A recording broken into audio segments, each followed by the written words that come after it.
I'm about to teach you now something that we have as an integral part of our personal training, and it's an understanding of your anterior and posterior pelvic tilt and neutral spine. It's really vital that before you step onto lat pull down or doing lunges or doing push-ups or a core hold, that you actually understand where your spine is in relation to your movement. And what I mean by that is, as you'll see, Kieran's lying on the floor at the moment in what is a neutral spine. So our spine has a nice S curve through it, okay? When we do our exercises, we need to try and stay as close to that as possible to get the most out of our body, and it's great for our posture to maintain that neutral spine and the normal curves in our body. So at the moment, I'm going to ask Kieran to arch his back up if he can, and what he's doing, that allows me to put my arm under his back. Now when he's doing that, that is an anterior pelvic tilt. So his pelvis, if you look at it from the top, is tilted forward, and that therefore compacts his spine at the back and opens up his discs up on the front side of him. If he reverses it the other way now and pushes down to the ground forcefully, that will then obviously do the opposite, and that's a posterior pelvic tilt, okay? Now understanding to do those two motions, so I'd suggest you try and do 10 each side every day, and eventually you'll understand and own what is an anterior tilt, what is a posterior tilt, and then how to get back to neutral spine, which Kieran will now do. In neutral spine, that should be the position that he lies on his bench to do a bench press. When he rolls over soon, you'll see that that's the position he should be in when he does a core hold or a plank or a push-up. And then when he's standing or sitting, he should be in a nice upright position to be able to do lat pull down, shoulder press, etc. So it's very important. So at the moment, I'm going to get him to do an anterior pelvic tilt and posterior pelvic tilt and back to neutral in the middle. Anterior tilt, posterior tilt, and neutral, okay?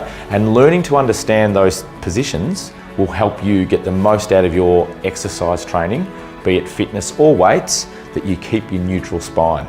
So we're going to move from that position now. You can practice, as I say, 10 of each every day until you develop the skill.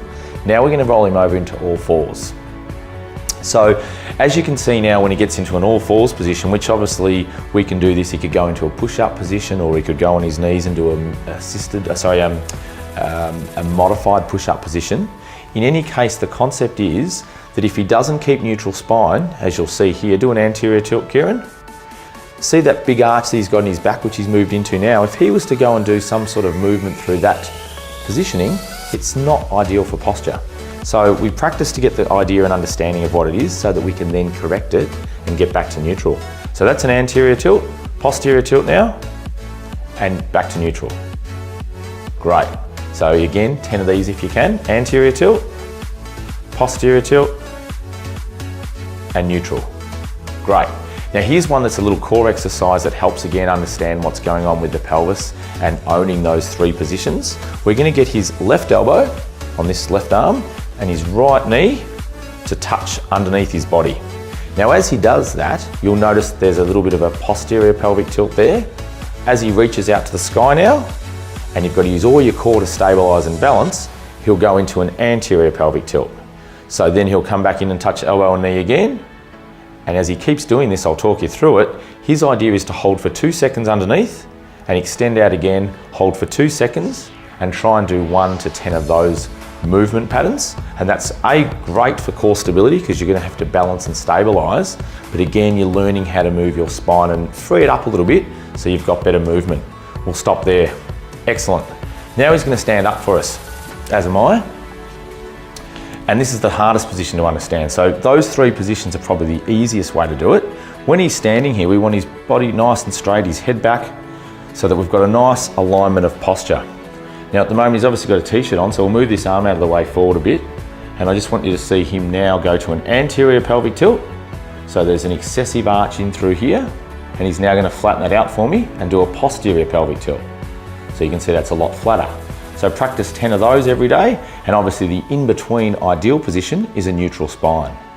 So again, anterior tilt gives us the arch, posterior tilt, flattens it, and neutral.